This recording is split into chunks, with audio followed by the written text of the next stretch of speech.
are all going to be without any representation at all. Now, the old principle, as you know well, on which the U.S. Constitution is founded, is that there should be no taxation of any citizen unless the body taxing that citizen represents that citizen by being elected by him. No taxation without representation, it's called.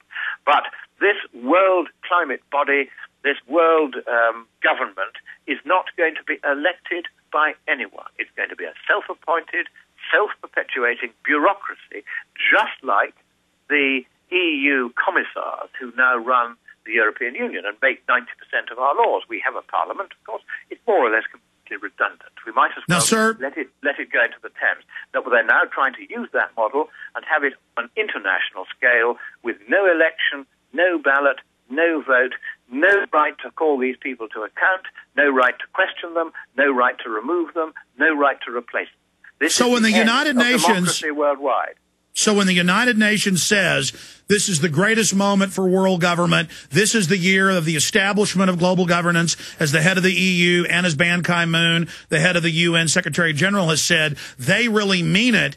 And so we now stand here at the precipice. You are there in Copenhagen. Here's the big question. Looking at this, being inside of it, watching it, what do you predict is going to happen? And if we lose this and they do get it ratified, then we start fighting it at the national level. What do you see happening? Let me tell you what worries me about all this. What worries me is this, that this treaty has been through several negotiating rounds. And yet, although they've taken out the word government, because I've screamed at them and you've screamed at them and everybody's screamed at them, all the mechanisms of government, all the funding sources, the funding streams, as they call them, or funding windows is the latest phrase, sounds very coy, but actually it means ways of raiding the taxpayer's pocket. All of these things are still in place and have not only survived the previous draft, but have been considerably amplified. So what we're looking at is, I'm afraid there's no other way of putting this, it is a worldwide conspiracy by the governing class against the governed, by the big boys against the little guy, by the rich against the poor, by the strong against the weak. And if you're a little guy doing your honest job of work to protect and pay for your family, you have good reason to be very frightened at this moment. And if you think that our kind host and I have been winding each other up and frothing at the mouth about something that's just another global government conspiracy theory, I just have three words for you. Read the treaty. As a result of the fuss I've made, there is a chance that by now, if you go on to the UN Framework Convention website, which I think is unfccc.int, then you may be able to find this treaty now in draft, because I have made quite a big stink about it not being immediately available when I asked for it.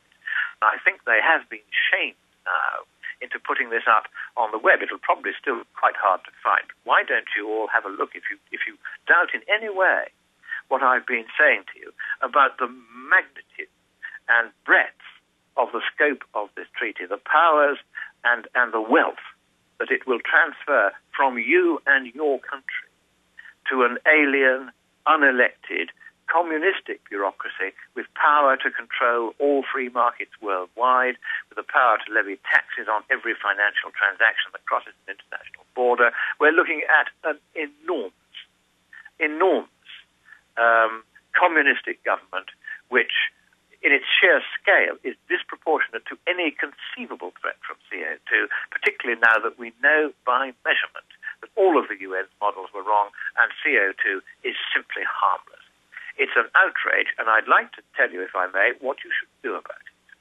As soon as you have finished listening to this program, you must dive to the telephone, and you must telephone the US Senate, and you must demand to speak to your senator or to one of his senior staffers. Do not be palmed off with a receptionist, a switchboard operator, a secretary, or an intern. You must speak to a senior staffer or to the senator himself, and you must ring both of the senators for your state, and they'll tell you on the switchboard who those senators are, and you must say the Treaty of Copenhagen shall not pass. The more of you do this, the more vigorously you do it, the more plainly, but always politely, you put your point to your senator and to his senior staff, the more likely it is that the Senate will refuse to ratify this treaty. And even though there are various backdoor ways by which Obama has already said via his staff during the election campaign that he would try to circumvent your Constitution by going round the back and allowing the treaty to be enacted into domestic law by a simple majority of both houses, or simply by signing it by his executive authority and then using his majority on the Supreme Court to say that that's the way the trend in law is moving and therefore we'll count that as though it were a valid treaty. And the present Supreme Court will do that, you know, if you give it half a chance. And you need to make absolutely sure that your senators are told this treaty shall not pass, so that if any of these backdoor ways of pushing the treaty through against the will of the Senate are tried, the Senate will, if necessary, exercise the power that it has to establish the impeachment of your president if he does try what his staffers said during his campaign for election that he would try. So it's up to you now. You only have 10 days left of being a free country with a constitution of your own. Because once he signs that treaty, and with his Nobel Peace Prize and the millions of keening zombies screaming at him here at Copenhagen, he will sign anything. Once that happens, then it's bye-bye to your Constitution. It's bye-bye to the freedom which America has long been a beacon to the world. It has offered this beacon of freedom to the world. Now, you are in immediate peril of losing that freedom. However extreme what I'm saying to you may sound, every word of it is verifiably true. That is the intention of your, and I'm going to call him this, your communist president and your communist administration, your communist science advisor, who only 25 years ago was saying that there would be such a global cooling caused by mankind that ice would accumulate on the Antarctic and it would tilt into the sea and cause a tidal wave bigger than any in human history, wiping out all coastal communities worldwide. Now he says that global warming will cause exactly the same sea level rise and wipe out coastal communities worldwide. All of this is going on. These people are communists. They do not have the best interest of you or your country at heart.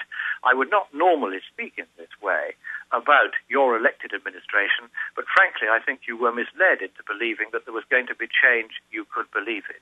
This is change on a scale that is simply almost unbelievable, but that is what is threatened unless you use your last days of freedom to stop it. Because once this treaty goes through, you can ring your senator, you can vote him in, you can vote him out, you can vote for a different president. It won't make any difference. Once this treaty binds your nation, you will never be free, never be prosperous. That's another key point is that does the latest treaty still have the wording that there has to be a unanimous vote by all the parties to let your country leave? At the moment, there is no wording that allows you to leave unilaterally, and therefore the usual provision in international treaties under the Vienna Convention prevails, which is there has to be a unanimous vote of all other parties to let you out. All right, That's Lord Monckton. one of the many amendments that needs to be put into this treaty, but of course it isn't yet there, despite our having raised this with previous drafts. Lord Christopher Monckton, we're coming down to the end. I want to say bye to you here at the break. You've agreed that at the end of Copenhagen to pop back in with a final report. But as you said, this is a complete world government takeover from Ban Ki-moon's own mouth, from the head of the EU's own mouth.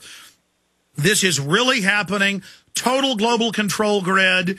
Al Gore says it's not enough. He wants even more of our money. They know it's a fraud. These are piratical thieves. And we are 2 seconds to midnight, as you have so eloquently said.